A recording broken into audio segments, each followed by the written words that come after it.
Hi hello friends, welcome to our channel Nandini Krishnan. இன்றைக்கி எங்கே வந்திருக்கோன்னா கருவலூர் மாரியம்மன் கோவிலுக்கு தான் வந்திருக்கோம். இந்த கோவில் எங்கே அமைஞ்சிருக்குன்னா திருப்பூர் மாவட்டத்தில் தான் அமைஞ்சிருக்கு. திருப்பூர் மாவட்டத்தில் அவினாசியிலிருந்து மேட்டுப்பாளையம் போகிற ரோட்டில் 8 கிலோமீட்டர் தொலைவில் தான் இந்த கோவில் அமைஞ்சிருக்கு. இந்த கோவிலுடைய தனி சிறப்பு என்னென்னு பார்த்தீங்கன்னா, மற்ற கோவிலில் அம்மன் அமர்ந்த நிலையில் இருப்பாங்க. ஆனால் இங்கே இருக்கக்கூடிய அம்மன் நின்ற நிலையில் இருப்பாங்க. இது ரொம்ப ரொம்ப ஸ்பெஷல் இந்த கோவிலில். இந்த கோவில் கண் சம்பந்தமான நோய்களுக்கும், அதே மாதிரி குழந்தை வர வேண்டியும், திருமணம் ஆகாமல் இருந்ததுன்னா திருமணம் வர வேண்டியும் இந்த கோவிலுக்கு வருவாங்க. அதே மாதிரி பில்லி, சூனியம், கண் திருஷ்டி அந்த மாதிரி பிரச்சனை இருந்ததுன்னா இங்கே உப்பும் மிளகும் வாங்கி போட்டாங்கன்னா அந்த பிரச்சனை எல்லாமே நீங்கிடும். எனக்கும் பார்த்திங்கன்னா சமீபத்தில் தான் கண் பிரச்சனை வந்திருந்தது. அப்போ எங்கள் அம்மா வேண்டியிருந்தாங்க, எனக்கு கண் சரியாயிடணும்னு சொல்லி வேண்டியிருந்தாங்க. அதே மாதிரி எனக்கு கண் சீக்கிரமாக சரியாயிடுச்சு. ஒரு கண் பார்த்திங்கன்னா அடிபட்டு கொஞ்சம் வீங்கி கண்ணே ஓப்பன் பண்ண முடியாத அளவுக்கு இருந்தது.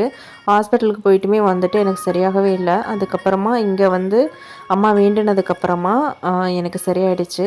அதனால் இன்றைக்கி அந்த காணிக்கையை செலுத்தலான்னு சொல்லிட்டு கண்ணடக்கம் வாங்கி இந்த கோவிலில் நான் செலுத்திட்டேன். என்னோடய வேண்டுதல் நிறைவேறிடுச்சு. அதே மாதிரி குழந்தை வரம் வேண்டியும் கல்யாணம் ஆகணும்னு சொல்லிட்டு விலையிலும் தொட்டிலும் இந்த கோவில் கட்டி விடுவாங்க. ரொம்ப ரொம்ப சக்தி வாய்ந்த ஒரு அம்மன். பண்ணாரி மாரியம்மன் கோவிலுக்கு அடுத்ததாக கொங்கு நாட்டிலேயே இந்த கருவலூர் மாரியம்மன் தான் ரொம்ப பிரசித்தி பெற்ற ஒரு தெய்வம். ரொம்ப சக்தி வாய்ந்த தெய்வமும் கூட. இந்த கோவில் நடை எப்போ திறந்திருக்கோம்னா காலையில் 6 மணி முதல் இரவு 8 மணி வரைக்கும் இந்த கோவில் நடை திறந்திருக்கும். அதே மாதிரி பௌர்ணமி, அமாவாசை காலங்களில் சிறப்பு பூஜை நடைபெறும். பக்தர்கள் அவங்களோட வேண்டுதலை வேண்டி இங்கே இருந்து விரதம் இருந்தும் கூட வேண்டுதலை நிறைவேற்றுவாங்க.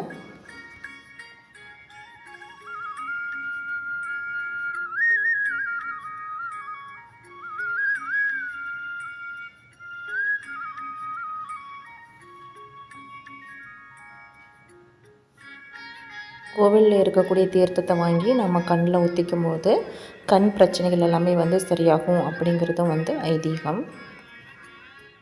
பங்குனி மாதத்தில் வரக்கூடிய தேர் திருவிழா ரொம்ப விமர்சையாக கொண்டாடுவாங்க. அப்போ கரகம் எடுத்தல், அம்மை அழைத்தல் போன்ற நிகழ்ச்சிகள் எல்லாமே ரொம்ப விமர்சையாக இருக்கும். அப்போ ரொம்ப சூப்பராக அந்த கொண்டாட்டம் எல்லாமே நல்லாயிருக்கும். தேர் திருவிழாவே அவ்வளோ நல்லபடியாக இருக்கும். ஏன்னா பண்ணாரி மாரியம்மன் அந்த குண்டம் முடிஞ்ச 2வது நாளில் இங்கே அந்த பண்டிகையை தொடங்கிடுவாங்க.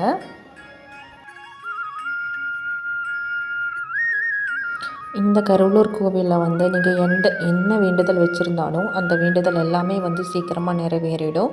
அதே மாதிரி நீங்கள் ஏதாவது காணிக்கை செலுத்தணும், கண் பிரச்சனை அப்படின்னா கண்ணடக்கம் வாங்கி கொடுக்கலாம். அதே மாதிரி கடன் பிரச்சனை அந்த மாதிரிலாம் இருந்தது அப்படின்னா மடி பிச்சை எடுத்து வேண்டுதல் நிறைவேற்றுவாங்க.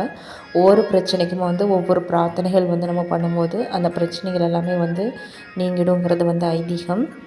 இங்கே இருக்கக்கூடிய கருவலூர் மாரியம்மன் அவ்வளோ சக்தி வாய்ந்த ஒரு தெய்வம். நம்ம இந்த கோவிலுக்கு போனாவே நம்ம கூடயே இந்த அம்மா வர்ற மாதிரியே இருக்கும். அந்தளவுக்கு ரொம்ப சக்தி வாய்ந்த ஒரு அம்மன் தான் கருவலூர் மாரியம்மன் கோவில்.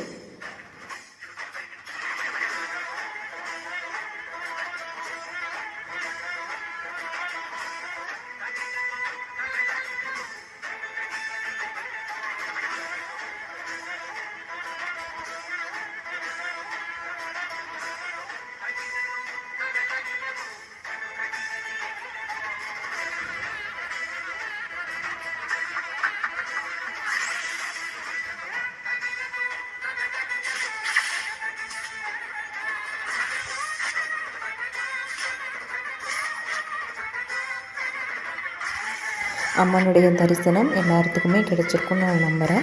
இந்த வீடியோ உங்களுக்கு பிடிச்சிருந்தது அப்படின்னா மறக்காமல் லைக் பண்ணிக்கோங்க. சப்ஸ்கிரைப் பண்ணாமல் இருந்தாலும் சப்ஸ்கிரைப் பண்ணிக்கோங்க. இந்த கோவிலுக்கு நீங்கள் வரணும் அப்படின்னா நீங்கள் கூகுள் மேப்லேயே போட்டிங்கன்னா கருவலூர் மாரியம்மன் கோவில்னு சொல்லி போட்டிங்கனாவே கூகுள் லொக்கேஷன் உங்களுக்கு கிடைக்கும். அது மூலமாக நீங்கள் வந்துக்கலாம். இந்த வீடியோவை நான் இதோட முடிச்சுக்கிறேன். மற்றொரு வீடியோவில் உங்களை சந்திக்கிறேன். பாய்.